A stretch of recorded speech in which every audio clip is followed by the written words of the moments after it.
ꯑꯍꯥꯟꯕꯃꯛꯇꯗ ꯃꯌꯥꯝ ꯄꯨꯝꯅꯃꯛꯄꯨ ꯏꯀꯣꯛꯅꯅ ꯈꯨꯔꯨꯝꯖꯔꯤ. ꯉꯁꯤꯁꯨ ꯃꯌꯥꯝꯒꯤꯗꯃꯛꯇ ꯑꯁꯦꯡꯕ ꯊꯣꯛꯄ ꯋꯥꯔꯤ ꯑꯃꯈꯛ ꯄꯨꯗꯨꯅ ꯂꯥꯛꯆꯔꯤ. ꯋꯥꯔꯤ ꯑꯁꯤꯕꯨ ꯄꯥꯊꯣꯛꯆꯕ ꯃꯇꯝꯗ ꯁꯣꯏꯈꯤꯕ ꯂꯥꯟꯈꯤꯕ ꯌꯥꯎꯔꯕꯁꯨ ꯃꯌꯥꯝꯅ ꯉꯥꯛꯄꯤꯌꯨ. ꯑꯃꯗꯤ ꯋꯥꯔꯤ ꯑꯁꯤ ꯍꯧꯗ꯭ꯔꯤꯉꯩꯒꯤ ꯃꯥꯡꯑꯣꯏꯅꯅ ꯃꯌꯥꯝꯅ ꯆꯦꯅꯦꯜ ꯑꯁꯤꯕꯨ ꯅꯨꯡꯁꯤꯕꯤꯗꯨꯅ ꯂꯥꯏꯛ, ꯁꯦꯌꯔ ꯑꯃꯗꯤ ꯁꯕꯁꯀ꯭ꯔꯥꯏꯕ ꯇꯧꯕꯤꯌꯨ. ꯑꯗꯨꯗꯤ ꯃꯌꯥꯝ ꯋꯥꯔꯤ ꯑꯁꯤ ꯍꯧꯖꯔꯒꯦ. ꯃꯌꯥꯝ ꯄꯨꯟꯅ ꯇꯥꯃꯤꯟꯅꯔꯁꯤ. ꯋꯥꯔꯤ ꯑꯁꯤ ꯍꯧꯔꯛꯄꯗ ꯑꯍꯥꯟꯕꯗ ꯃꯅꯤꯄꯨꯔꯤ ꯋꯥꯔꯤ ꯁꯤꯟꯕꯨꯟꯕꯨ ꯑꯩꯍꯥꯛꯅ ꯏꯀꯥꯏ ꯈꯨꯝꯅꯕ ꯎꯠꯆꯔꯤ ꯍꯥꯏꯅ ꯋꯥꯔꯤ ꯑꯁꯤꯕꯨ ꯊꯥꯕꯤꯔꯛꯂꯤꯕ ꯏꯅꯥꯎꯅꯨꯄꯤ ꯑꯁꯤꯅ ꯑꯁꯨꯝꯅ ꯐꯣꯡꯗꯣꯛꯄꯤꯔꯛꯑꯦ. ꯃꯁꯤꯒꯤꯗꯃꯛꯇꯁꯨ ꯆꯦꯅꯦꯜ ꯑꯁꯤꯒꯤ ꯃꯥꯏꯀꯩꯗꯒꯤ ꯏꯅꯥꯎꯅꯨꯄꯤꯕꯨ ꯊꯥꯒꯠꯆꯕ ꯐꯣꯡꯗꯣꯛꯆꯔꯤ. ꯑꯩꯒꯤ ꯃꯤꯡꯁꯤ ꯑꯕꯦꯝ ꯍꯥꯏꯅ ꯍꯦꯛꯇ ꯍꯥꯏꯖꯔꯒꯦ. ꯑꯁꯦꯡꯕ ꯃꯤꯡꯗꯤ ꯅꯠꯆꯗꯦ. ꯑꯩꯅ ꯄꯨꯡꯀꯛ ꯆꯥꯎꯔꯛꯄ ꯃꯇꯝꯗꯒꯤ ꯑꯩꯁꯦ ꯅꯨꯄꯥ ꯃꯆꯥꯗꯧꯅ ꯑꯗꯨꯝ ꯇꯧꯔꯒ ꯂꯩꯔꯛꯑꯦ.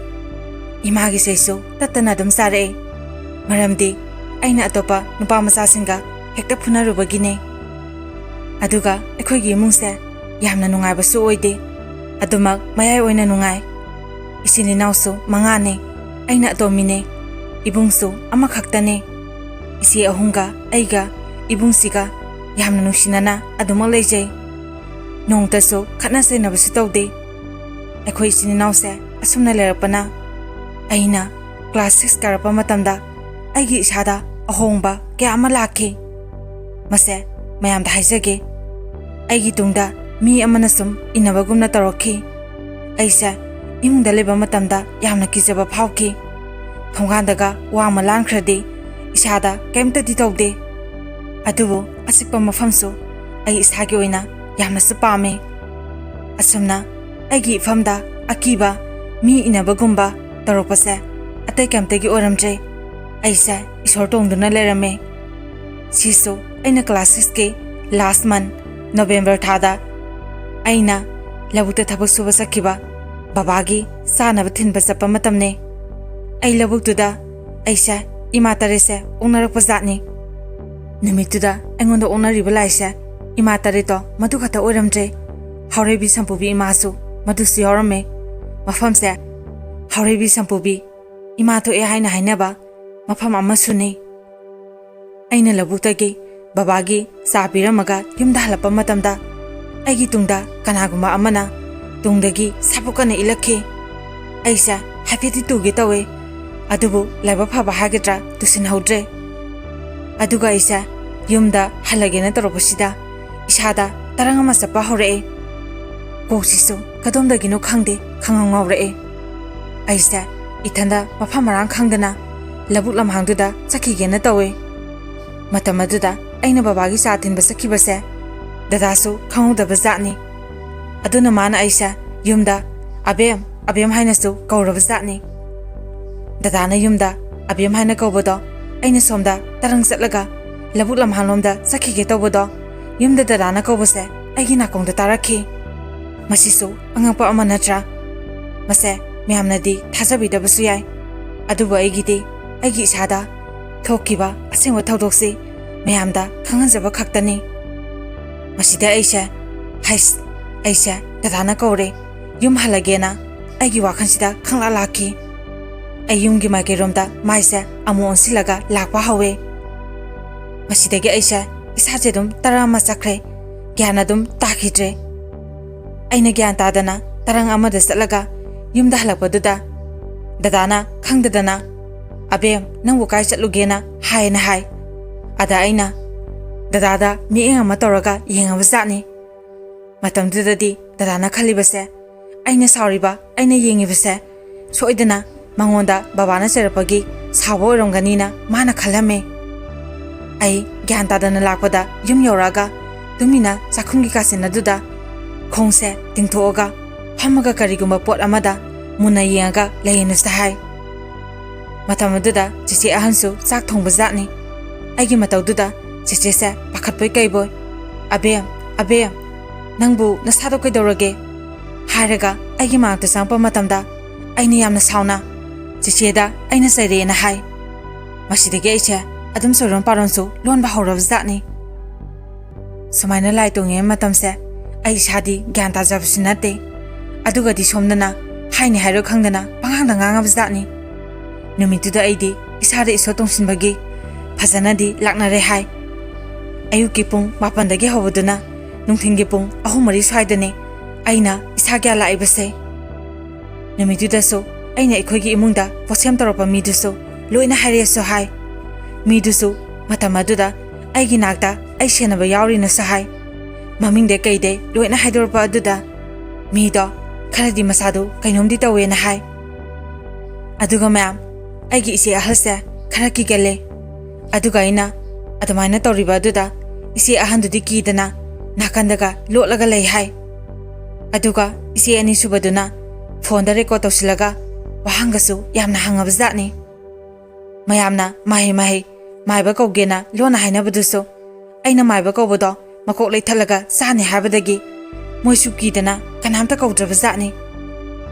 Asumna isor ahumdugi pendaba hainingba mayam haraba matungda moigi masinjaksu asumna piyo habadagi khudaktuda bobo mama aduga idomsa kaka hoina kusien jelaga posakto pirabzatni. Masigi matung pungkhamu leraga aisa gyansula ena hai. Asumna numitudi isase yamna suwaki mama baba su yamna kapsakhi. Numi humnigi matungda isi ahansina sak thongba matamda aingonda maningdagi maru helo na hai. Aduda ina maningda maru helo patholapa matamda ngahan aina iso tongi kanda akhoi mungi posem tawre harapa mido moigi mungse akhoi yumga thangnei. Aduda moigi masanupa ahanduna akhoi tasanu habagi matagum aina maru hekpa tholapa matamduda angangnena nupa koiba yanaba lai tongsinari thori pulaga phugadawne haraga moigi mungda wari sabase aina tare. Wari du tabada aisa isasi yamna suki aina tawgi yauna tawkhibasi nate. Aduna numittuda aina haikiba singdusu aidi karimta khangbusi nate. Angang oibanina isase kibanasu yadre. Sesegi maruido piramaga aisa famungda phaju sopchilaga kidanasu yamnasu kappe. Asumna ai numittuda sapon lakhibaduna ai iso tongbi ama ai isada oirakhi. Ai hojipudi ai isagi sangle amsu leijare. Asumna aina class 7 karapada sanglen saduna isogi seba phangjare. Mayam isor tongba habasida mayamna maibine khalambasu yai. Asumna angang oina ai yumda isor seba toba phangjare. Mayam aisa angang oijarasu nupana yamna sahai. Matamaduda aigi longa nataba aingondagi hanba senior kharanasu aingonda koina senasu yamna toina harakhi. Adubaidi angang oiri haiduna moina haba wado ayade. Aiga tinaba imanabi singdasu insilakhi. Aduba aidi angang siyamna oiri. Aduga hosik oiriba aigi fibam sida aigi wari khangdaba tadaba miyamta sulerama haina aina sukhale. Aduna ai tasena sitale angang goibaga pankita suki pangpada su yamna pakhale. Matamse ai class 10 kare. Aiga yamna luna tinajabi imanabi ahum lei. Moigi maming sana Tina Linthoi haina hekta harage. Moisu lekai masene. Mayamaise isor tongkhibadagi sa khidre. Mana masingdasu saba yaba yadaba yamna silei. Maramsina imanabi singa pulaga singju achaba sabada aidi khara heta tabagi aisa miyamga pumbasu isaitanda sumtan sile. Masina maram oraga ai kyasu pundre. Adubu moidi ai biyamna nungshibi yamna luna su khanbi habado Madupunamak arembo orame mado toksinaba orame. Ai isana isa thagasabagi wangaksu nate.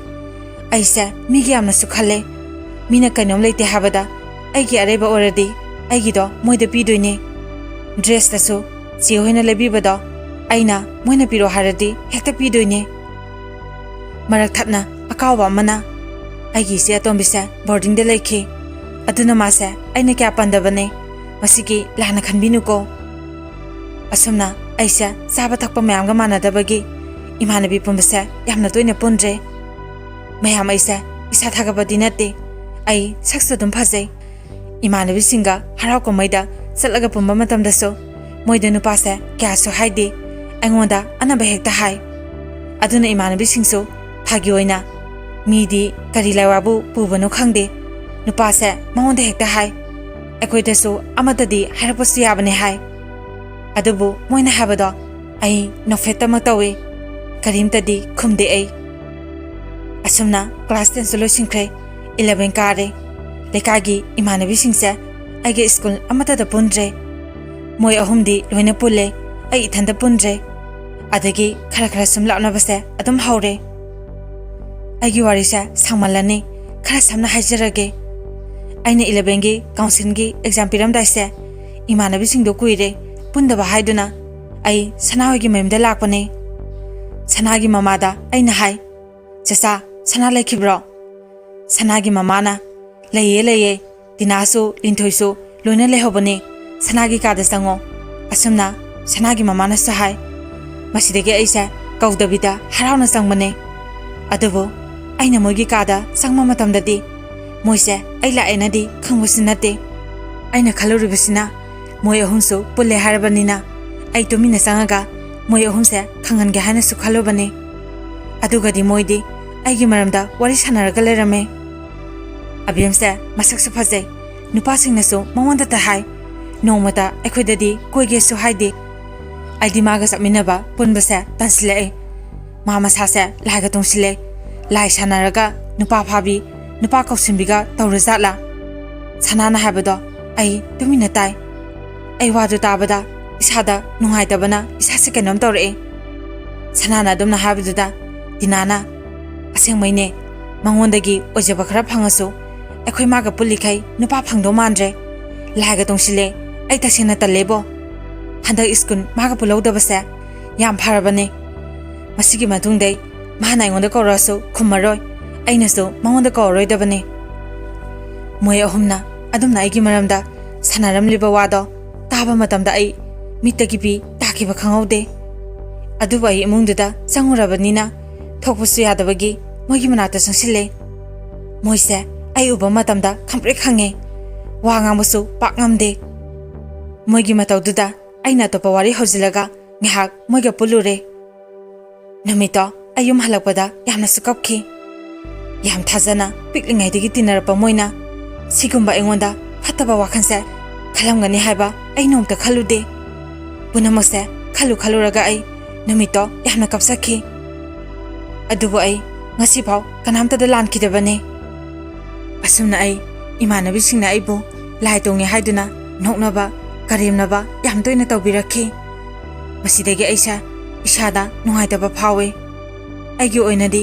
आइगी वारी लिफम पाउ तमजफमसे आइगी इमादने आइना आइगी इमादा कप्पगा इमादा पाउसे तमजरगा इमाबु कोलगा कप्पे अदुदा इमासु कप्पगा इबु थेंबिखि तसेंगने इमासु नौजरिबी ऐंगोंदा असुमना तौबसे इमासु याम नुंगाइते इमाना आइबु थेमजिलखि इबेमा कछु खलुनुसे इसासिदी नमानबी सिंगना उनिंगबा मतमदा उबा फंगदबा इसोरदो इसाददी नुमि खुदिंगी उदुना इसोरगी पाउताक तारगा मियामगी अमदी इसोरगी सेवा फंगजरबने अदुना मोइदगी इसाना हेना लाइबा फरिबने इमाना हौजी इसोरदो उनिंगे हाइदुनसु हेक्ते उबसु याबा नते मी अमा हेक्तदा उहनबसु नते इसासिदी केमता खनगनुसे मोइदगी हेना माइपाकनबो होनरगा लोरे हाइदुना इमाना आइबु थेमजिनबिखि iso इमाना हाइबदो इमानबी सिंगना नोकनबा सिंगदो आई कैसु खनखिद्रे इसाना इसा पाखन चाउथोकनबा अदुम होनजरे इमाना ऐंगोंदा म्यामगी सेवा तौबा हाइसे आई ऐंगोंदा लमलमगी लाई हरबा चचबा नसदे युमदा मी येंगजबैने सिसु इमाना लेसाबी मचा ओरपदुदा सुमाइ तौबसे नुंगाइते हाइदुना युमगी मी खंगना सानबा नतना अतोबसु येंखिद्रे असुमना लेरपना आई इमानबी सिंगसे क्या थोइना पुलक्त्रे अदुम लापनाख्रे दिनाबा लोइनबा तारसु आई मीसे लापतिन तिनै मयामैसे लेकागे अहनसिंगनदी यामनसु नुंसिबी मरमदी आइसे मिको मिरमसु यामना फै अहनसिंगनसु यामना लुना तौबी असुमना आइना क्लास 12 लोइदुना कॉलेज कारबा मतमसिफाव आई थेंगनजरपा तिनारपा इमानबी सिंगसे अहानबददी यामना फना उरमे अदुबु अरोइबदा आई भी हेक्ता हुलगा वा ngangbा आइगी मांगनबा लंबी सिनबीबा हेक्ता ओरमे मैमगी मरक्तसु सिगुमसे थेंगनाबीबा यारबदी मैमनसु हेना खंगनी आइने हेक्ता भाइदा हाजिमबसु नते Aduga mara asida aina college ki second year karapa matamduda lekai gi manabi sana tina linthoi moi humna aise lekai da nupa mambi ne moina koiba nupa se aina mulaga koi lewa tawraga phai haiduna mingonda pause pangtamda tamabasda ni hojiktada khaluraga nokningba su phawe matamdudi aiso yamna saunangki isada ikaibana suloiki ai matamduda aise nupa amta korabas nate aina nupa koidrise lekai gi ahan kaiso khangmane masidege amo moi ahumda onsilaga sairabasda ni moiga onsinba khatnaba tandana ai moidadi kemta harudre adubu asum henjilakpadagi imana salagaso ngangbasu yawe aduga moi ahumse masagi oina satpa langba yamna sapame si haiduna ai moibu phate habdi nate ngausinai haijabasu nate aigisu phataba myam leiramni adubu ngasi phaudi ai moi myamda kaidabra haina khalle aigi hababu moidigi karigum khara to oraso henmangamnaba hotnaba adubu phatabada tawge haba nate afabada mangsin thanaba hotnabani masidi kaidabra haina khalle ai ngasisu moidi hena mai pakna thabang sing tawjai hojik ai college tawna business masa so adum tawe ai ngasisu aina aigi phifam sida ai nupa koiba su pamde koisu koidre koige hana su khandre asumna ngasi pha oina luna khaluba misingse lorapa matamda aibu hekta mangnaba gilambi sinba ngakta orame mayam ai isage wanasu wari su kya iba haijade ahan boina wari su ijabane mayam ge wari tarabadegi aiso aigi thamoi du nungaitaba khaistang phaujabase koknaba haiduna mayam da share tawjabane wari asida aina soikiba lankiba yarbaso mayam na ngakpiyo mayam ai aigi punsida thokiba asema wari se matangsida lojarage aina roibada mayamda haijaning base lai tonge haiduna mibu hantana yengba mibu nokna biba mase tawbigano karigumba aina ikai khangdege sikiba thoklabadi masigi daita kanana oihoni aroiba oina Manipuri wari singbungi isebusu nana oina haninga laitana thagapa phongdu sari